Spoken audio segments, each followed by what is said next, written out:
scan this. Sovi is here. Let's level up.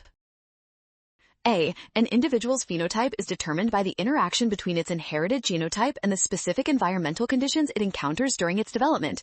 B. The presence of not-a-necta chemical cues acts as an environmental stimulus that triggers an internal signal transduction pathway. This pathway regulates gene expression by activating or repressing specific transcription factors, leading to the differential expression of genes involved in the growth of crest tissue. C. The offspring raised in the cue-free tank will have significantly smaller crest heights and widths compared to their parent Daphnia. D.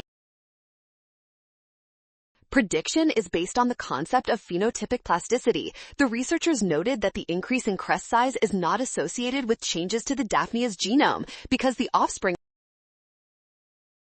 In an environment lacking the predator's chemical cues, the signaling pathway required to upregulate the genes for larger crests will not be activated.